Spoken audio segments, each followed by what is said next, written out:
Hey again, everyone. Thanks for joining me.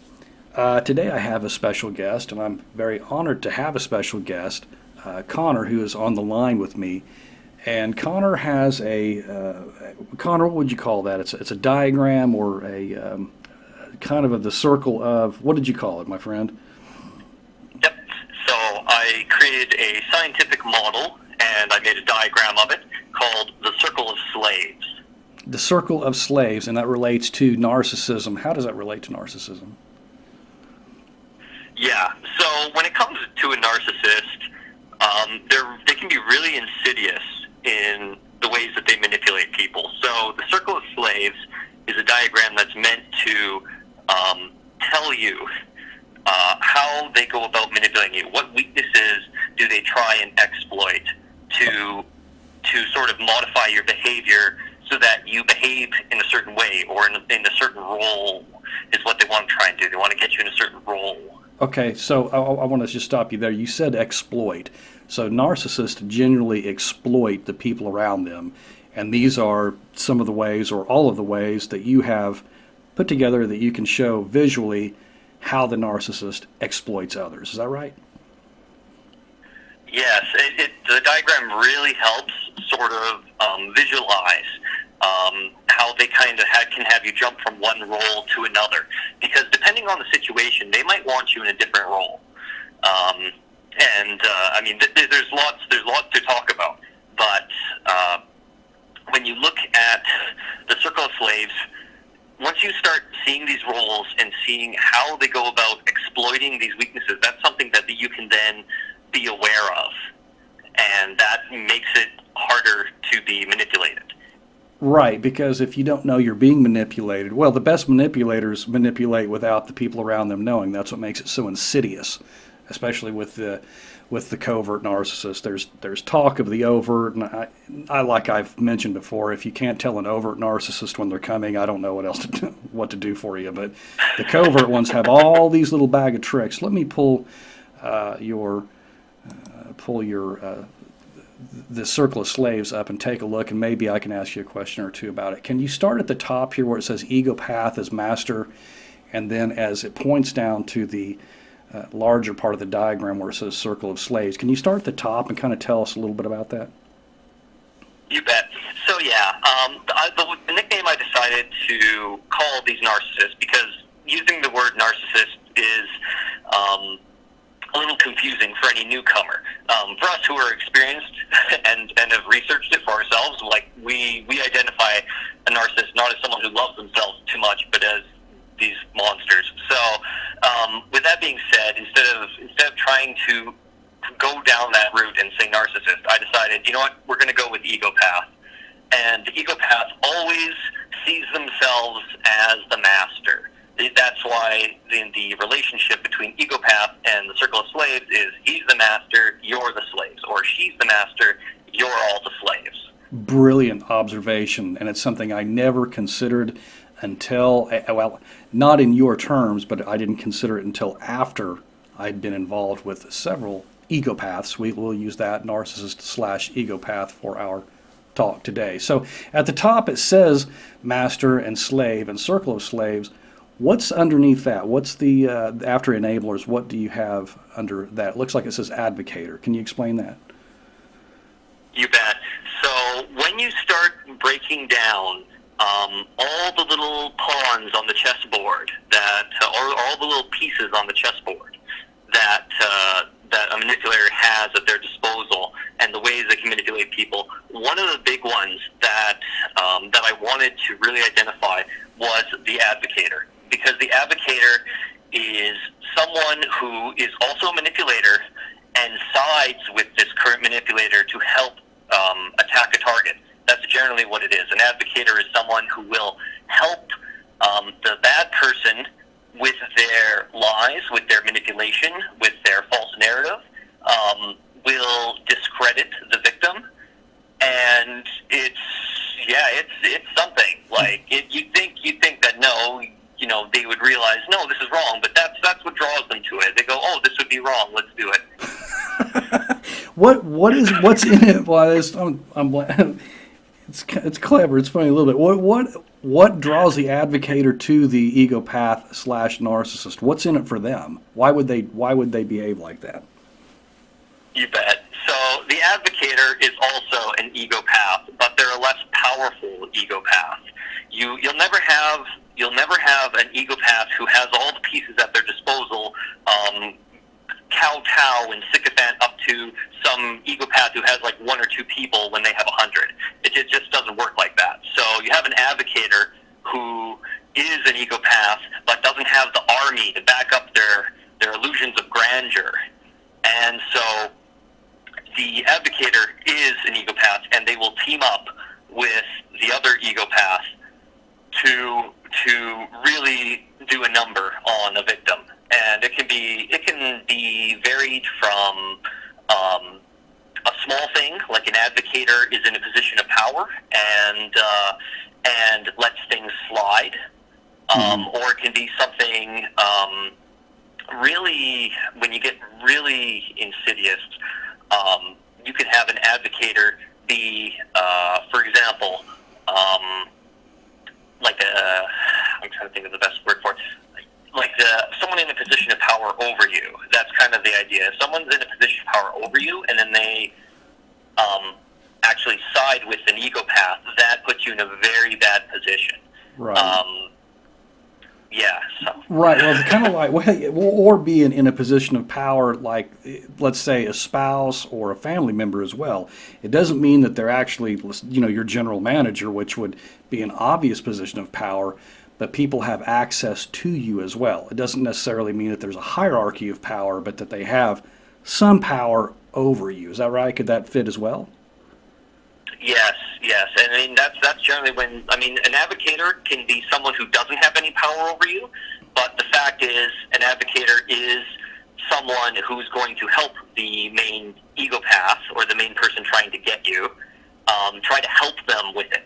And that's kind of where they come in as sort of like a consultant or advocator, because one of the things that really defines an advocator is the egopath can do no wrong, and all your complaints are minimized or trivialized, and you are discredited as the victim. And so the perpetrator is absolved and justified and perfect, and the victim is a no good liar. And the advocator is here to make sure the truth is known, their truth.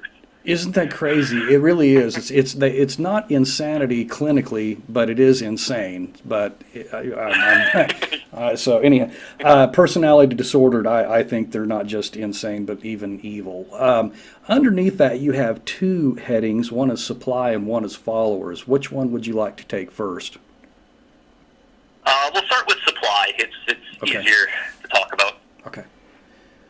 Let's go with supply. So the supply. What is supply? That's an odd word. Is it something that, what would supply an advocator or an egopath slash narcissist? What gets them?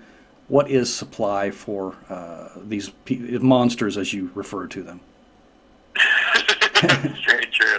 Yeah. So supply is a term that is mostly self-explanatory. There's also called narcissistic fuel or narcissistic supply. So the idea is, in order to maintain this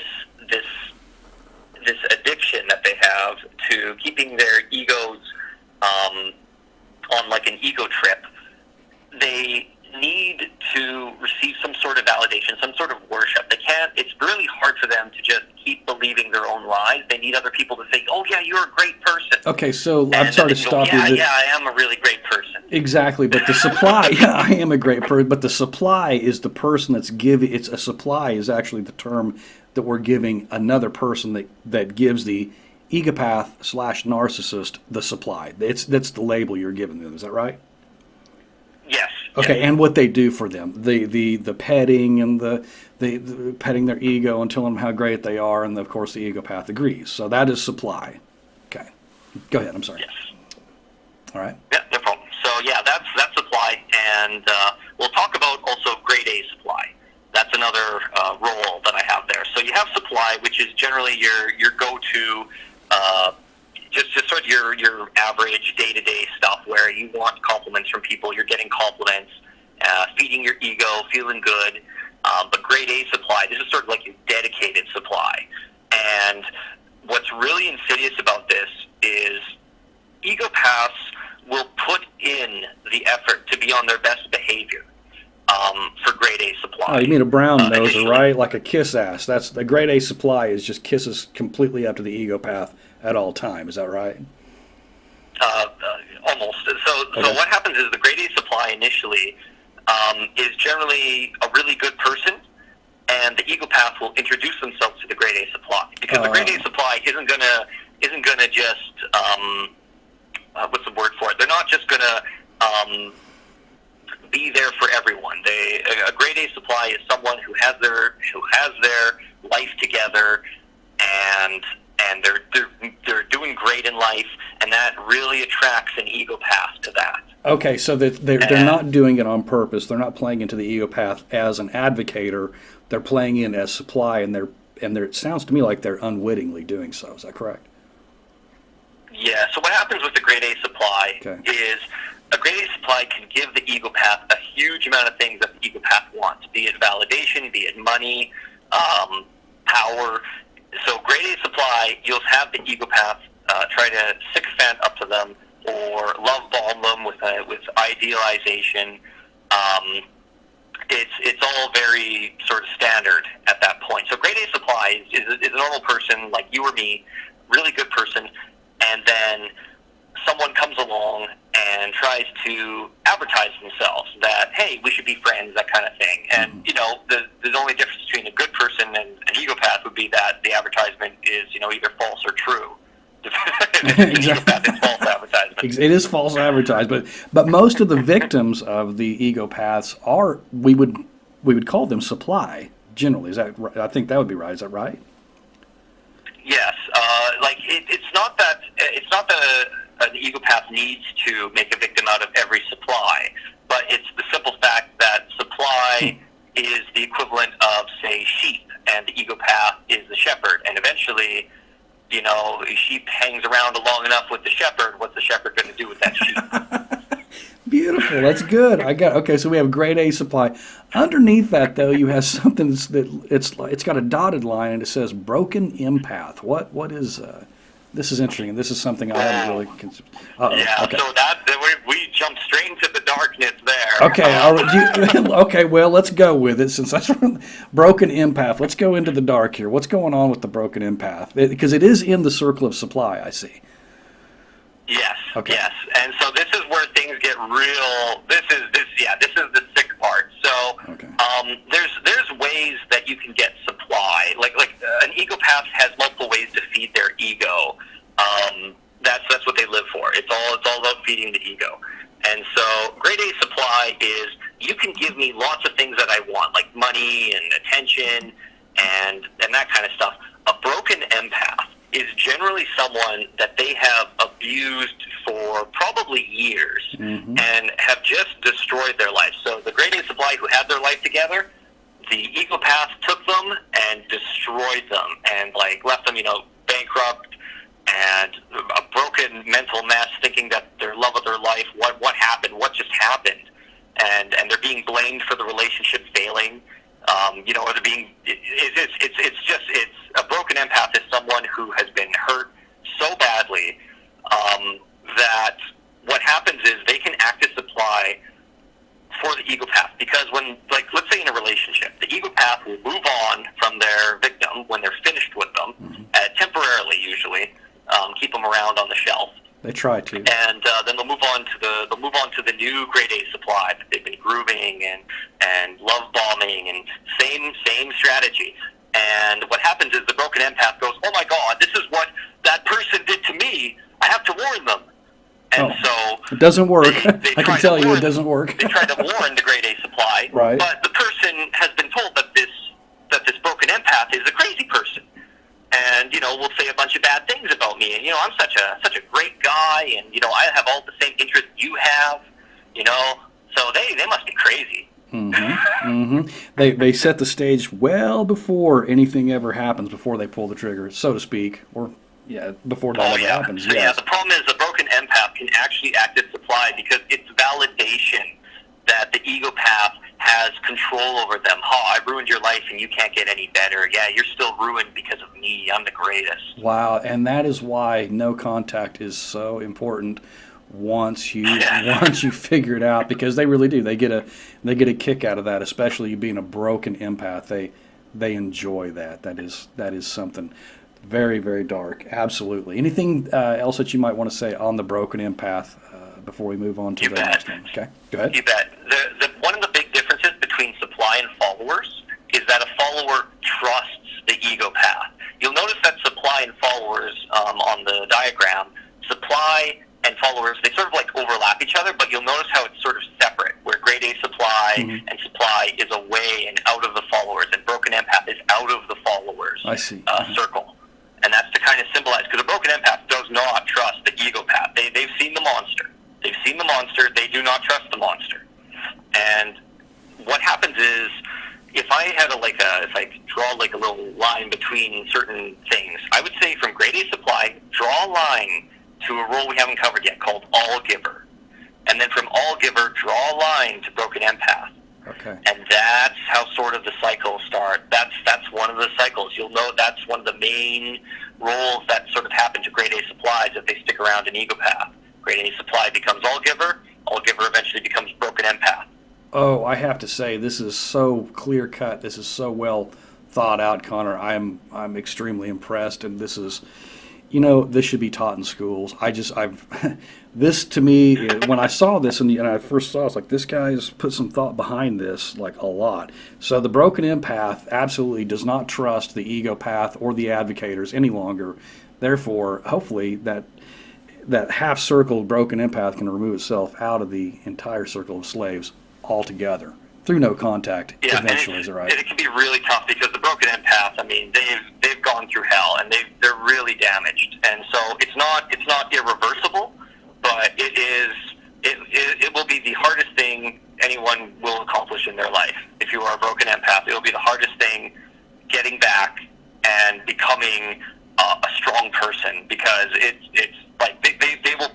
You can only become a broken empath if you have sacrificed everything in order to be the egopath's nothing. Very well said, and I don't think that anyone would know that unless they experienced it. Very well said. So the followers over here, where it looks like where we talked about where it overlaps, on the top underneath followers you have belonger. What is a belonger? Oh yeah, so this gets into like cult mind control stuff. Nice. Okay. It's when you think about it, what's a manipulator like to do? A manipulator likes to control people's minds. So a belonger is sort of a perfect. It's a perfect role to encapsulate all this wonky cult mind control, do what I say crap. And so a belonger role is tricky, because what it comes down to is exploiting the weakness that you want to belong. Like, you want to be part of a group, well, you better do what the group says. And that's sort of where the belonger is really insidious. And I mean, I wrote pages upon pages on the belonger. It gets really deep. But to put it simply, a belonger is someone who unfortunately doesn't realize that true belonging is being who you are, not changing who you are. Mm-hmm. You should be allowed to be who you are. You shouldn't have to change. Like, I mean, it's important to know, like, yeah, you want to be a better person, you want to improve yourself, but you shouldn't have to sacrifice your happiness when you're not hurting anybody. You shouldn't have to sacrifice that stuff. So it's very, very insidious. Right. how the belonger role can also lead into, say, a flying monkey role. That's what I was going to ask next. In the middle of belonger, it shows that you have another, and this is like a brilliant red circle with a yellow stripe around it. Flying monkey. What is a flying monkey? You bet. So just like from The Wizard of Oz, which is a story about the Wicked Witch of the West controlling these flying monkeys that go and harass the victim. Mm-hmm. And so the Wicked Witch themselves is cackling and being all evil in their tower, and they send their flying monkeys to abuse by proxy. And so a flying monkey is that. It's a person that will abuse by proxy on behalf of the egopath. Do they know what they're manipulator, doing, or though? sociopath. Connor, do they know that? Or do they know what they're doing? Is this something that they are willingly Oh, you bet. Oh, they do. Okay. Oh yeah, yeah. A flying monkey is willingly harmful. But They- is the they will belonger? willingly But all comply. belongers are not flying monkeys. Is that right? All flying monkeys are belongers, but not all belongers are flying monkeys. Is that That's correct. fair to Yes, say? yes. Okay. You can have a belonger that that is getting into a cult, but then they go, wait, no, I'm not going to burn this person at the stake here in this cult. This is wrong. I'm not going to go along with the group here. I want to belong to the group here, but what you're doing is wrong. Okay. And so that's someone who's not going with it and going and being a flying monkey and go, oh yeah, that's the plan. We're going to burn this person at the stake. Let's do it. And they know what they're doing. So that to me, they're nearly as bad as an advocator or an egopath. To me, they just work in conjunction with each other, because the egopath and the narcissist can't work alone. They have to have advocators and flying monkeys. So, and to me, Yeah, they're in all order nearly to all really the same. maximize the damage, yeah, they really do need that. And the thing is, though, a flying monkey is generally a dumbed down version of an egopath. You know, they are usually a dumbed down version, and that's why they're actually really dangerous. And I actually talk about this a little bit in the all-giver role and the sinker role, which we'll get into. In the sinker role, I explain Carlos Sepulveda's taxonomy of stupid.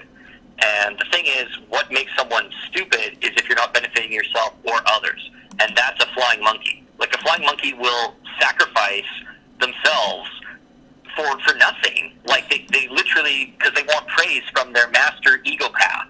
So they'll try to ruin someone's life, ruin their own life in the process, get scapegoated, get blamed. As they deserve. And then the thing is, it's like, yeah, there you go, flying monkey. There's your reward. It's just they don't think ahead because, hey, don't think. Egopath is here to think for you. Let big brain egopath think for you. That's a burn on the flying monkey, because I've seen a few of those myself. What's the all-giver? You mentioned that there is between the broken empath and the all-giver, there might be a line. What is the all-giver's role in this circle of slaves? Oh yeah. So the all-giver role, I mean, it's pretty sad. Like, what happens is you have let's imagine you're grade A supply. You meet the love of your life, and all of a sudden things aren't going right. And you're going, oh, well, what can I do to make this relationship better? I want this relationship to succeed. I want us to succeed. We're a team.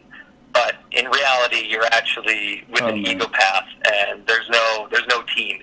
It's the egopath versus you, and they're going to be a winner when this relationship ends. Oh no! And so this is like the incels and the orbiters and what the MGTOW guys call, where the all giver and they get nothing. This is okay. I know where we're going with this one. Go ahead. I'm sorry. Yeah. So an all giver is someone who will give up everything for the egopath to be the egopath's nothing, because the egopath will be like, haha, you gave up everything. I'm moving on. You're to blame for this relationship. That's when you realize, oh my God, this person never loved me. This monster never loved me. You can't just shut off love like that. There was no love. It was all an act. It was all a lie. All an act to get grade A supply, and then you turn into the all giver if you stick around.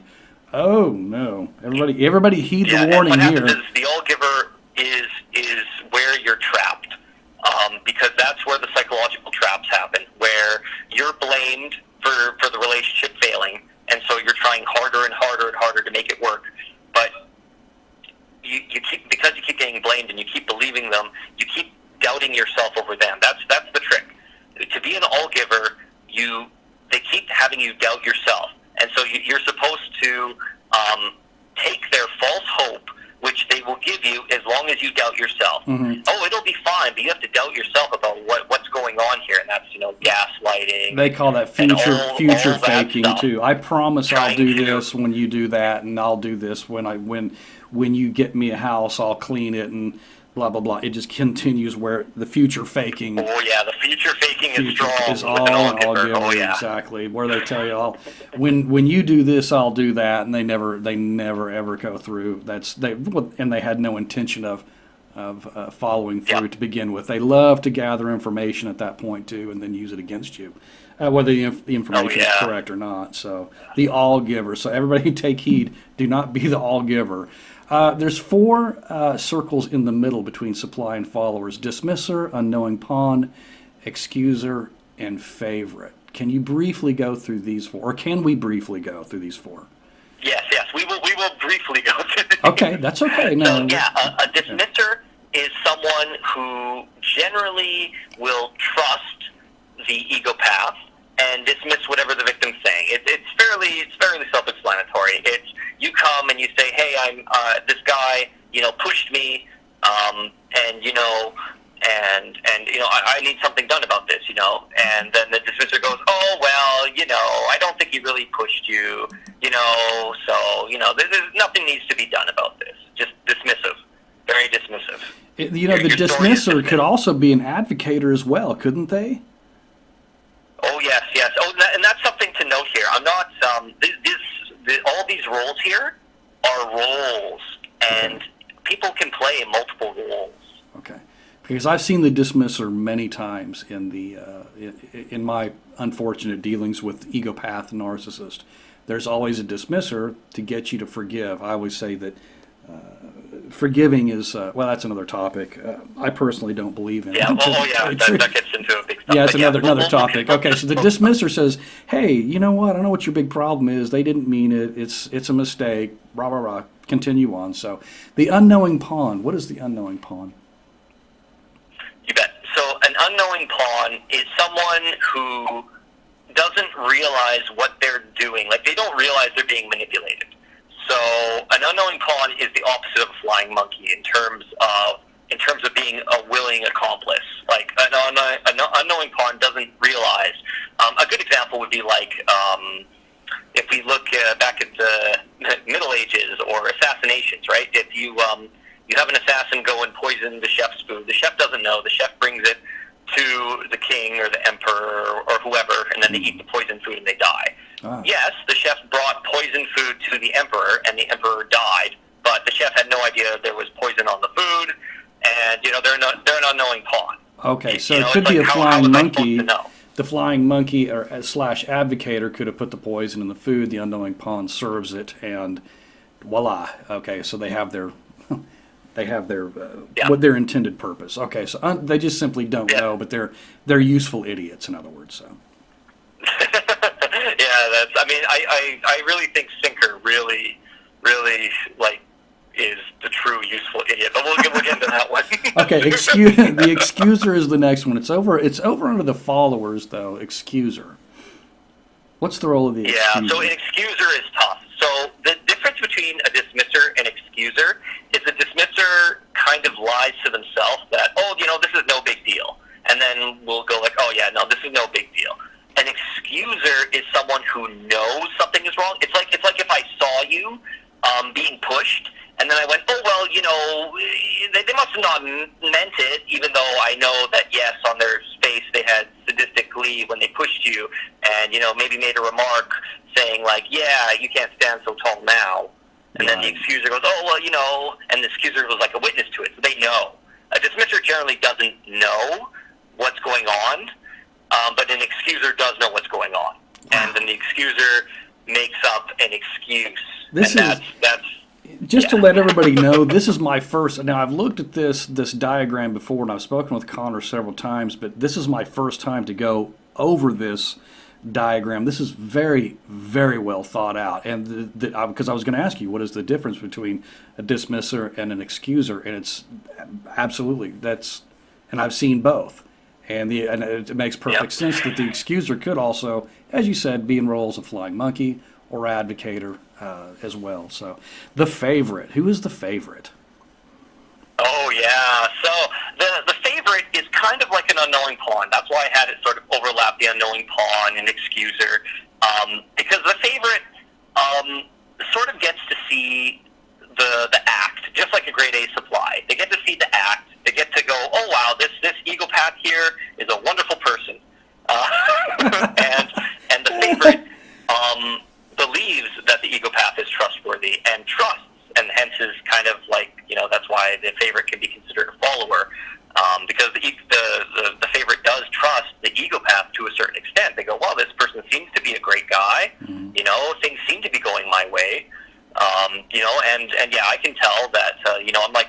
man here, and things seem to be going good, in, say, like a workplace environment. But then all of a sudden, when you're no longer the golden child, or, you're no longer the favorite, you generally get punished, and they try to put you in the all-giver role. So also the favorite gets to experience the all-giver role when they start their devaluation on you, or discard, if you want to call it that. How wonderful of them. I know many of us, I know we've all experienced this. If you're looking at this makes so much sense. Like, okay, now I understand. Underneath that are my two favorite terms. I think these are hilarious when I saw them, because it takes away the power out of this entire scenario of being abused by psychopath, egopath, narcissist, sociopath, all of these monsters put together. My favorite is the floater and the sinker. Since you started out back with sinker, let's start with sinker. It's on the right. What's the sinker, Connor? What is this? Oh, you bet. So this is a person who isn't malicious. They are simply, I guess for lack of a better word, they are stupid. So in Carlos Sepulveda's taxonomy of stupid, a sinker is someone who can't benefit themselves and they can't benefit others. They generally cause loss to themselves and cause loss to others. They don't mean to. They can generally be good people, but they would be the equivalent of, say, like if I was doing a job that I was incompetent at. I'm no good at that job. I could try my best, but chances are I will mess everything up, and generally that's why people need training on jobs. You can't just no person can just walk into a job they've never had training on and knows nothing about the job and then can do the job. It doesn't happen. So if you're not doing a very good job for the egopath, then you are a sinker. Okay. Yeah. Now here's how it works with a sinker, though. A sinker generally is used by an egopath, because imagine this is at recess, and imagine you're back in elementary school, and so grade 5, 6, 7, and they're picking football teams to play football, and you notice that they're not picking a certain person because they want a certain person on your team because they know that person sucks at playing football. Right. No good. And they know that sinker will let the team down. And they know it'll cripple you. It'll cripple the other team. So the sinker is sort of a human bomb that is deployed on someone to sink their chances of success. That is gold. And you know what? It's like the narcissist egopath never got out of 3rd to 5th grade, and this has been going on the whole time. That's anyway. Most of these roles could be explained with childhood games. That's a burn for sure. That's exactly, they could be. They look like toddlers in 30, 40, 50, 60-year-old bodies. They just never never progress past that. Okay, so what is a floater? That's the second one. What is a floater? If you don't have a sinker, you have a floater. Okay, go ahead. You bet.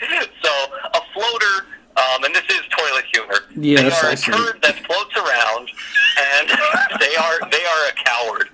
So what happens is, instead of an excuser who sees you being pushed, a floater is someone who says, I saw nothing, and they just want to stay out of it. They're afraid. Evasive maneuvers. Just generally a piece of shit. That's what a floater is. Yes, and the problem is with the floater is they give the egopath impunity.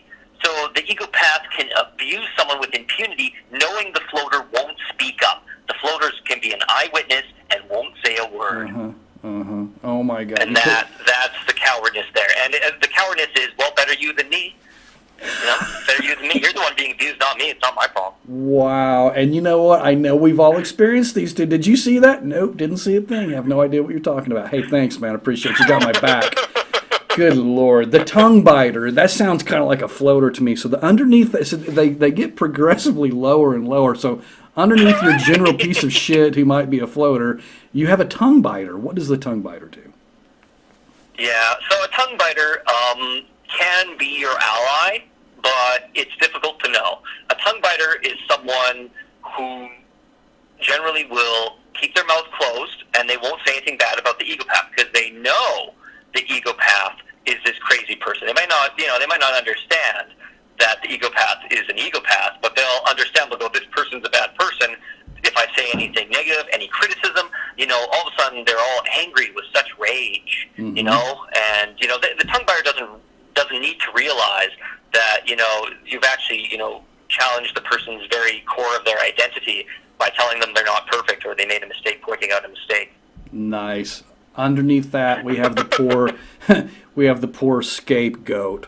What is the scapegoat? Oh yeah. So the scapegoat is guilty of being innocent. Guilty of being innocent. Keep going. Yeah, the poor scapegoat. So yeah, the scapegoat is the one that the egopath uses as sort of a linchpin to keep their entire shit show going. So, for example, flying monkeys are generally bored pretty easily. They're very mediocre people. They're not exceptional in any way. They're mediocre, and they want their mediocrity worshipped. So what happens is they get bored and they need someone to fight. Mm-hmm. And if they don't want to fight a losing battle, so the egopath picks out a scapegoat for them to abuse. Right. Someone who's kind, someone who won't fight back, hopefully, that kind of thing. Right. And so that's where you get this crazy stuff. And the scapegoat also acts as making an example for the others. Yeah, look what I did to them. Are you going to fuck with me? Wow, exactly. That is that, and oh boy, isn't that correct? If I was to say though, if I'm looking at this, your diagram here, it looks like grade A supply, broken empath, all giver, and scapegoat could all be kind of interchanged, and it starts from one and ends with the other is what it looks like to me. So. Oh yeah, man. It's like, and the thing is, some of these roles you can only be put in if the egopath puts you in it, because some of these roles, the egopath really gets to decide. Like if you're a favorite, the egopath gets to decide if you're the favorite, and then either you realize, oh my God, I'm getting special treatment and stuff, but something's off here. Mm-hmm. Red flags. You have to learn the red flags, though. Unfortunately, it's not taught in school. It's very difficult to understand, and unless you've experienced it, this will make no sense to you. Very, very well done. When I first saw this, it made a lot of sense, and now it makes completely perfect sense. It was very well thought out. Very sick people they are. Egopaths, narcissists, very, very twisted minds. And to see all the damage that they can do, I really hope that this becomes viral. I hope more people see your diagram here. I can't even tell you how impressed I am with it. You did a very nice job with it. I wish I'd come up with it myself. It's really, really well done. So I wish I had it.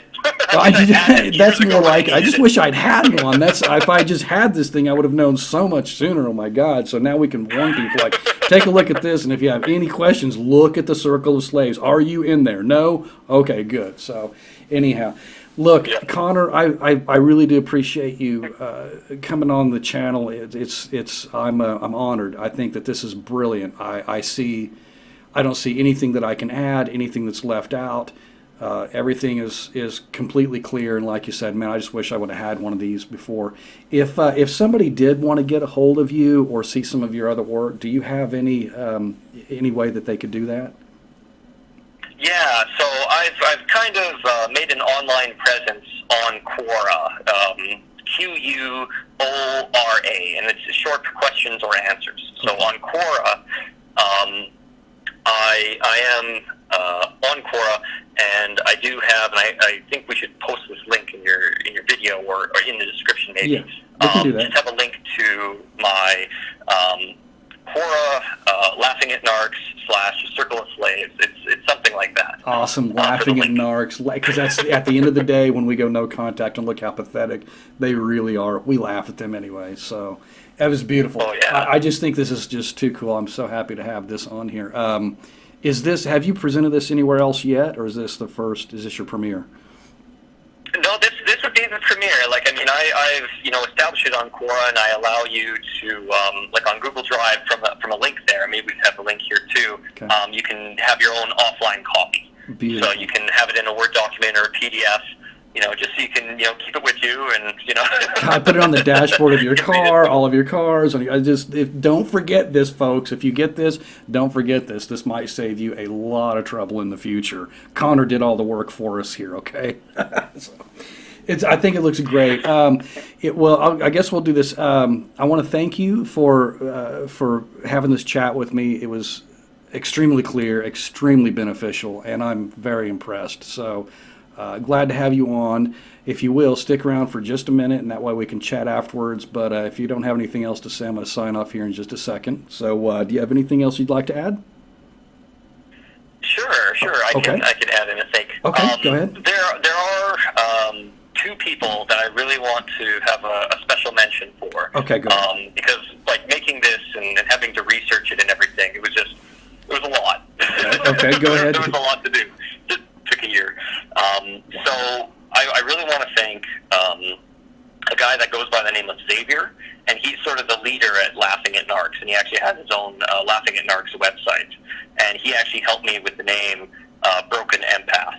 Okay. Because I was only really familiar with workplace narcs, and I thank God I have never been in a personal romantic relationship with these things that it's not even a romantic relationship, it'd be a manipulationship. Right. But, a manipulationship. Good job. Okay. Okay. So yeah.